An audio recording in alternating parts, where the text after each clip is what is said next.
Welcome to the Natural Visionaries, the podcast where we redefine success in motherhood and in business through faith, purpose, and community. I'm Anna Bordner. I'm a mom, I'm an engineer, I'm an entrepreneur, and a firm believer that God has uniquely called us to create a life that aligns with His vision, not the world's expectations. Here, we have honest conversations with moms who are building businesses, raising families, and living out their purpose as visionaries, making an impact. So if you're ready to embrace a life of faith, freedom, and fulfillment, you're in the right place. Hey friend, if you're trying to build a life that honors your faith, supports your family, and keeps you well in the process, I've got something just for you. My free guide, Purpose Driven Wellness, is packed with simple, natural ways to support your energy, focus, emotional well-being, and even your productivity using essential oils and rhythms that actually work in real mom life. Whether you're running a business, homeschooling your kids, or just trying to stay grounded in a busy season, this is an awesome starting point. Grab your free copy at the link in the show notes and start creating wellness that aligns with your purpose. Hi, Lauren. Welcome to the Natural Visionaries podcast. I'm so pumped you're here. Lauren and I go way back to 2014 time range when I dragged my family back to Jupiter, Florida, and we met at our gym. It was CrossFit Palm Beach way back then. Now it's Fit Town Jupiter. And Lauren was this like beautiful, sweet girl who was so fit. And then we became friends. And I'm like, oh, I guess I'm cool enough to be friends with Lauren. But it turns out we had some like mutual friends where I was working at the time. And then we really just hung out. We worked out together that early class, right? And then vintage, thrifting, coffee. thrifting, coffee, and then we had babies about the same time. Yeah, so all the things. And then that friendship and thrifting turned into a business with us, which then morphed into other things. So give me your intro. Who are you, Lauren? What do you do?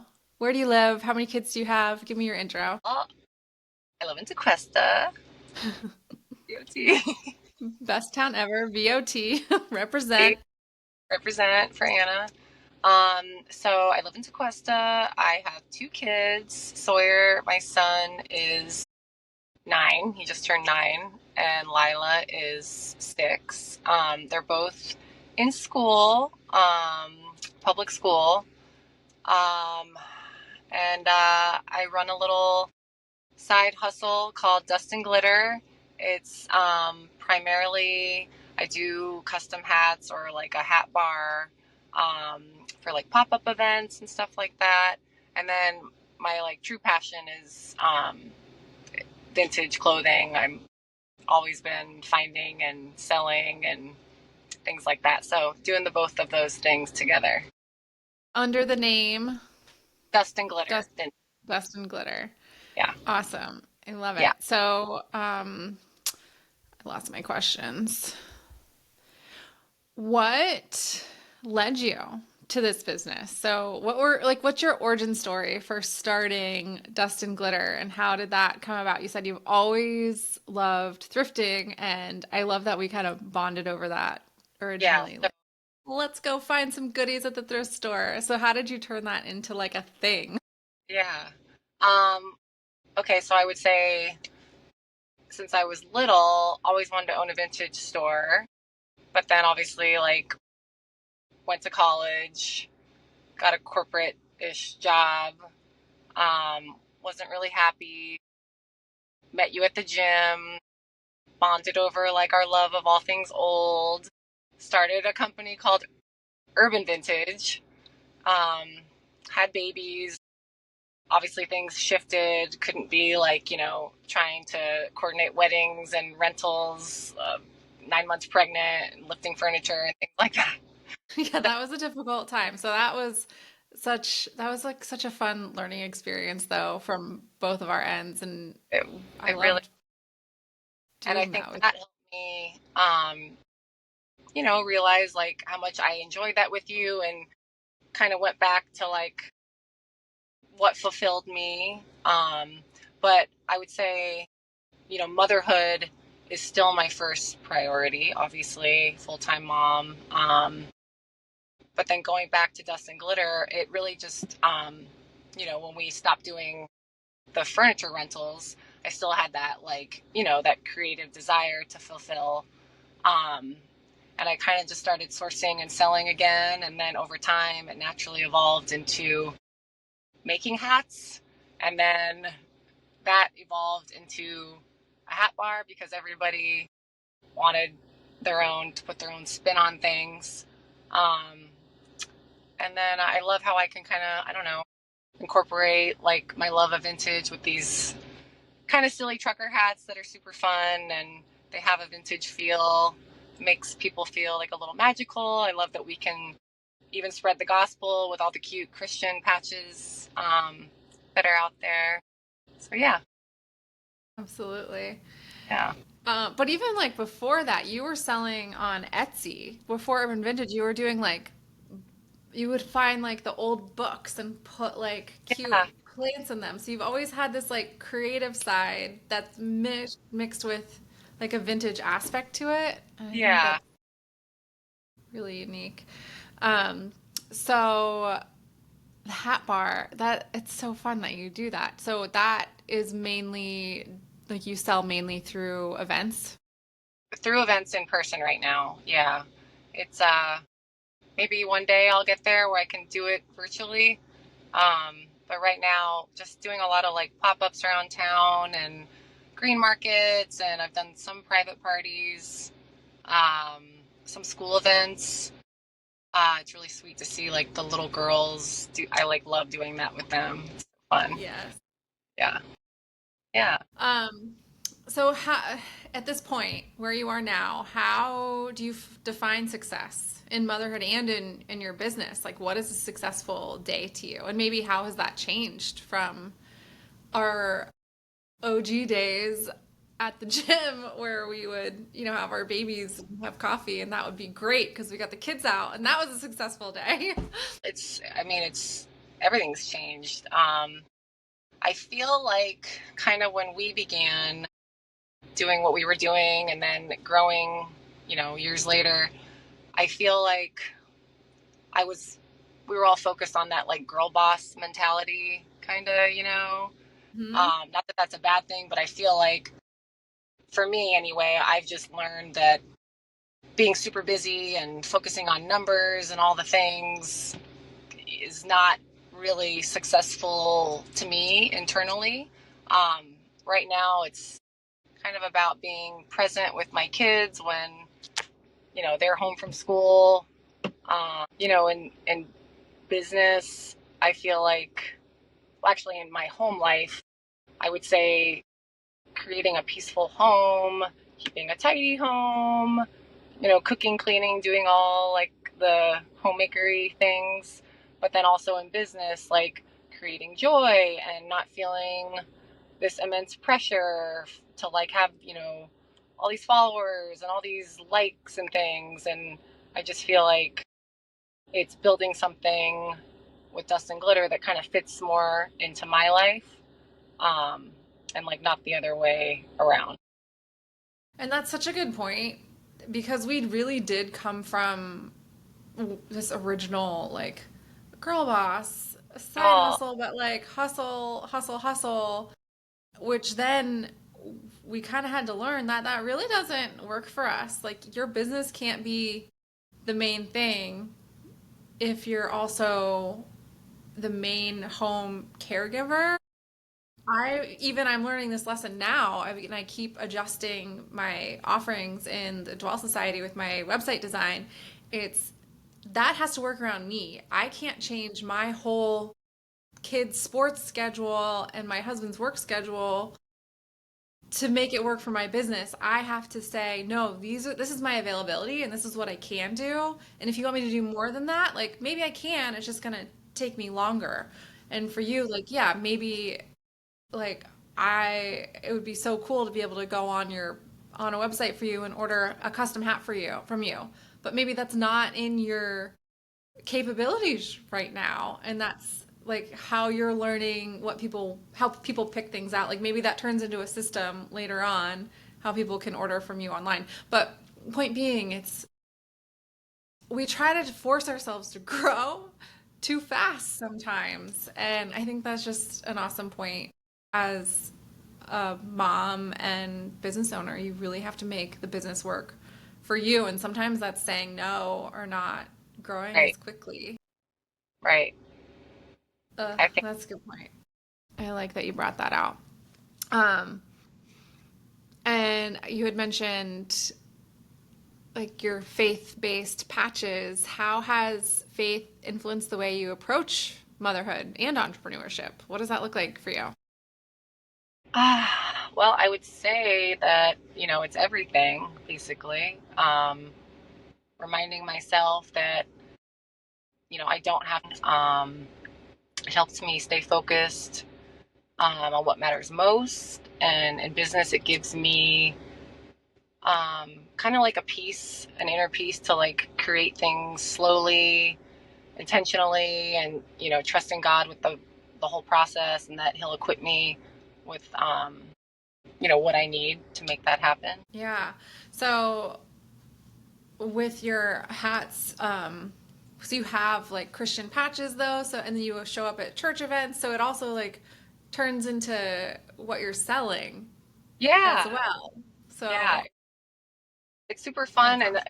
I said before, with like some of the church and school events, like seeing these young girls get all excited, and like their girl group, they'll some of them will do matching hats, and just seeing people like pick out certain Bible verses on their patches and what they kind of are drawn to. It's super sweet.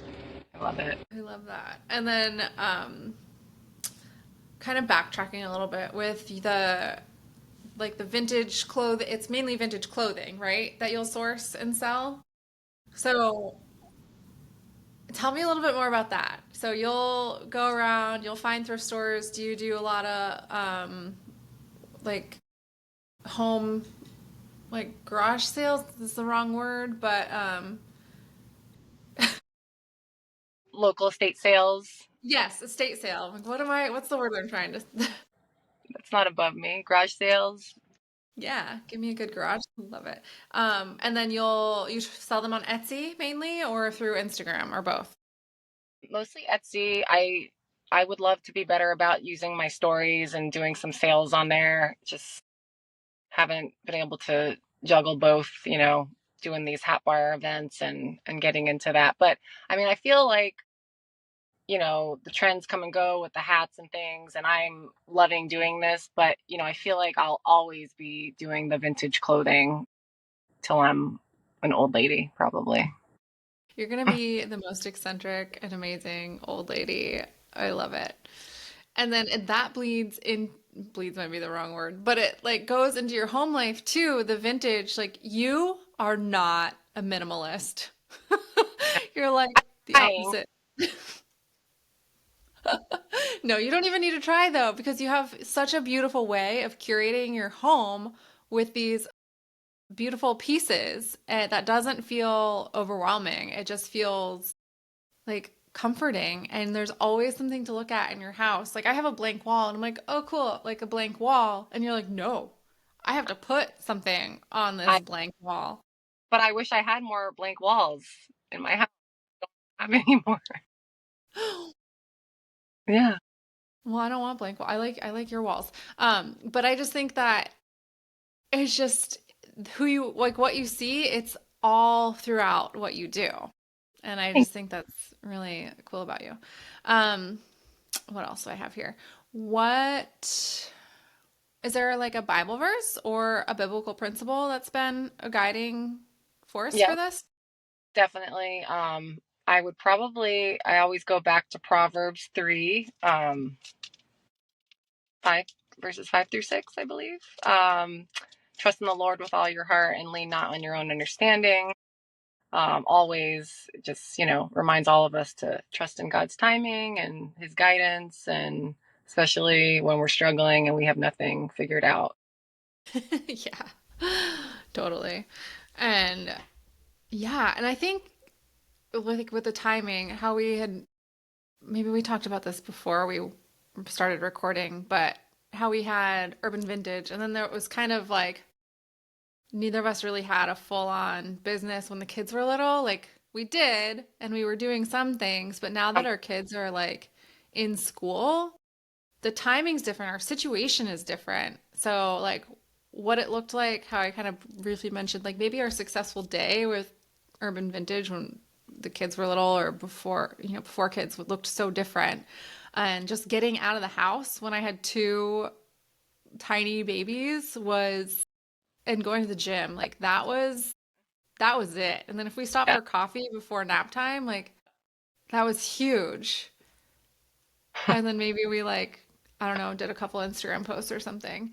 But like now we're like, oh, we can like now you can plan out your hat bar, you can order your supplies, you can book Yeah, an event. Like it just is so different it in is. this in where we are now. And it's different because I also have a 2-year-old. But like where we are now is just so different from where we were Right. 10, it was like 10 years ago, 9 years ago. Yeah. Wild. And yeah, and like we had to be okay with what we could accomplish back then, Yeah, it's hard. you It's like know?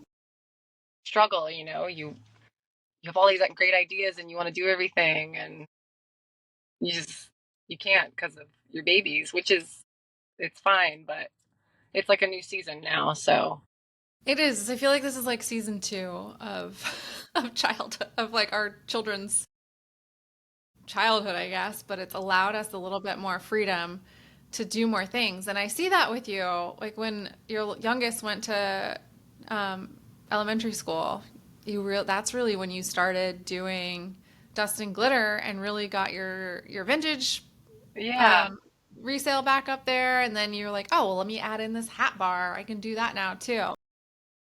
So I just think it's worth mentioning, like, you can't do all the things Mm-mm. sometimes. And then No. that being said, like, how do you, and I hate the word balance, but how do you do business, motherhood, and stay fit? Like, you're so fit and you're still going to the gym almost every day. And do you Mm. get overwhelmed? And what do you do how do you do all the things? Well, I don't do all the things. Thank you. Um, I don't know. I like to say, yeah, I'm not in I mean, even though you say I'm doing all the things, I'm really not, and I'm not in this like mom boss hustle mode really, but um I am fitting in the gym when I can. I have to be consistent about that.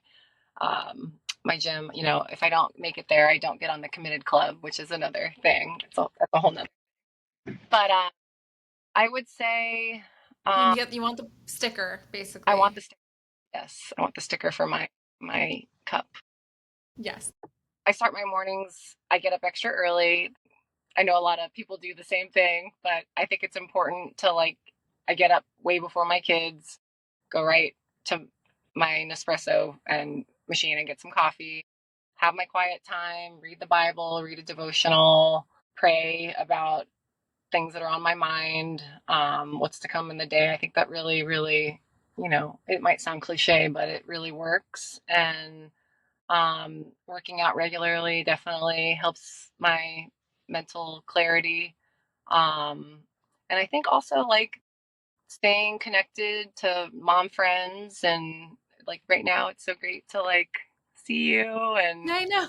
I miss you. I I think that like we all need that because I'm the type of person mentally I feel like I have a lot of like tabs open all the time and um being around girlfriends in the gym and praying and reading the Bible, all the things that help.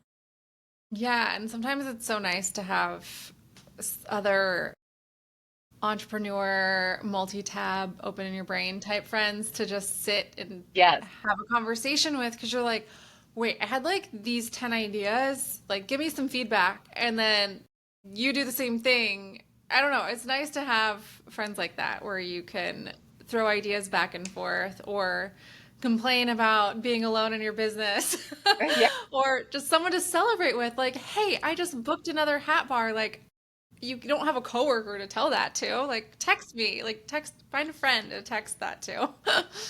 my husband doesn't want to hear about, he wants to hear about stuff, but not all these little silly things. So, Yeah, yeah. Kyle's like, tell me what he's an accountant. So he's like, tell me what your margin is, or I don't even know the right accounting.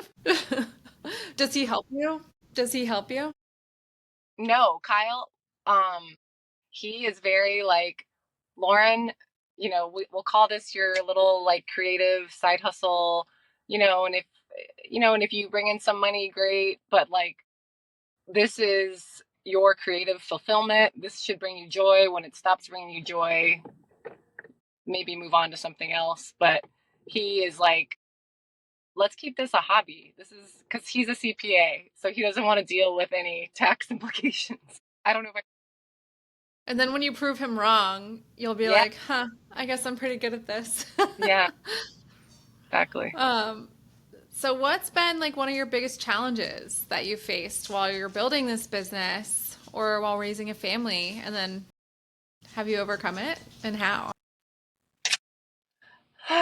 Well, I would say, there's always this constant like tension between wanting to pour your heart into something, but then also, you know, reminding yourself to pause and that right now in this season of my life, family still comes first.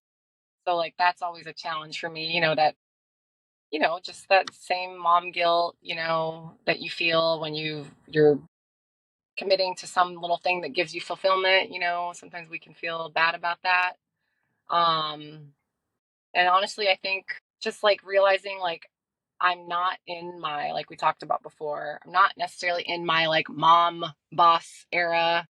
I'm in more of like a nurturing era and a growth era, like trying to figure out, where dust and glitter fits in my everyday life with the kids and my husband, and, making sure that I remind myself like it's okay for things to move slowly and not to put so much pressure on myself and comparison, because ultimately at the end of the day, this should be like a fun thing for me. Hey friends, I just finished my workout and I had to grab my 3 non-negotiables that I use for workouts before and after. First up is this deep blue stick. This lives in my gym bag. I have one in my bathroom. I just roll it right over my shoulders after a tough session. We did push press today. Ouch. This is like a misogynist stick. It's cooling, it's soothing, and while I love the rub, this is no mess, so I don't have to worry about touching my face or getting into my eyes or anything afterwards. So, yes, please. And then before I even start a workout, you take this peppermint touch and I swipe it across the back of my neck. It wakes me up, it clears the fog, and it gives me that instant, like, let's do this energy. And if I'm feeling like a little tight in the chest or just want to have some deeper breaths during a workout or any part of the day, I use the Breeze Stick. And granted, if you're watching this on video, this is the old one. I go through so many of these and happen to find one of the old ones. The Breeze Stick goes straight on my chest. It opens everything up. It helps me go longer and stronger and stay more focused during a workout. So these 3 are my powerhouse trio for fitness and focus and recovery, and they make showing up for my body that much easier. Natural, effective, and mom life approved, and the link is in the show notes for you guys with my 25% discount. Feels called to start a business, maybe a business like yours, but struggles with fear or with doubt. I would say I tend to just, when I want something to be a certain way, like all of us, I can just become stagnant and freeze and do nothing. But that doesn't obviously do anything. So it's always better to just take baby steps and do something, and it will, manifest you just got to get the ball rolling, I would say. And, don't keep looking out there what other people are doing. And you know what I mean? And like stay focused, as cliche as that sounds. I would also say, if God put something on your heart and you want to start a business, there's a reason for that. And, pray about it and he'll equip you and, it'll happen naturally. Yeah, I'll put the right people or situations into your Mm-hmm. place, into your Yeah, in front of you. It's really pretty cool. exactly. Yeah. So like starting small, even baby steps. Totally. Yeah. And I think it's important too when you said, like, yeah, we're looking around. We might get an idea for a business looking around, but you don't need to go copy what someone's doing and it's going to look totally different. Like someone different. else could be running a hat bar and it could be Right. totally different than what you're doing Right. and show up in a 100%. completely different way. So Right. that's so important. No one needs to be like a copy paste of each other. Everyone's going to show up Mm-hmm. in their own unique way and Mm. reach different people. Different people. Yeah. Of course, Patrick starts mowing the lawn like right here. So It's real life. yeah. So if you could go back and encourage your younger self when you were just starting out, what would you say? What would Uh-huh. you say to us who are like having like babies and trying to run a business? Like I would say, like, it's been said a million times, like, stop sweating all the stupid small stuff. Because, like, I feel like, I don't know, I just spent so much time worrying about everything. And I feel like it's okay to go slow. And, you also becoming a mother, some of us are scared to like lose ourselves. And I feel like ultimately you'll grow into like a deeper version of yourself. And most of all, like God's got your back. yeah, 100%. I love that. Yeah. Well, any last words of wisdom you want to share before we I don't have any words of wisdom, Anna. All Do you right, have any? well, like clap for Lauren for totally getting her out of Uh, her comfort zone uh, today and showing up not only on a podcast but live with me. Appreciate you. I love you. Appreciate And you. I'm so you're proud of you. you're doing big things. And so people can find you on Etsy, Dust and Glitter, right? Yeah, my Instagram handle is Dust and Glitter Vintage. My Etsy shop is on vacation right now, but it'll be back. But follow her on Instagram so that way you know when she posts new things and when her Etsy shop will be back up because she really does have amazing taste and finds really good stuff. So she's your girl for all things vintage. All right, thank you, Lauren. Appreciate you. Love you. Thank you. Bye. Thank you for joining us today. That was my friend Lauren Donham from Dust and Glitter and dog butt in my background if you're watching this live on video. But anyways, she is just one of the sweetest people I've ever met. So kind, beautiful, generous with her time and her friendship. And I think she has a beautiful story of how success looks different in every stage of motherhood. And we don't have to be this like girl boss sold into the hustle culture. We don't have to do businesses in that way. We can make our business work for us. And make sure you go and follow her. Check her out on Instagram and see all the cool stuff she's doing with her vintage shop and her hat bars. And her hat bar is out of Tequesta or Jupiter, Florida. So if you're local in that area and you need a hat bar, she's the girl to reach out to. All right, I'll see you next week.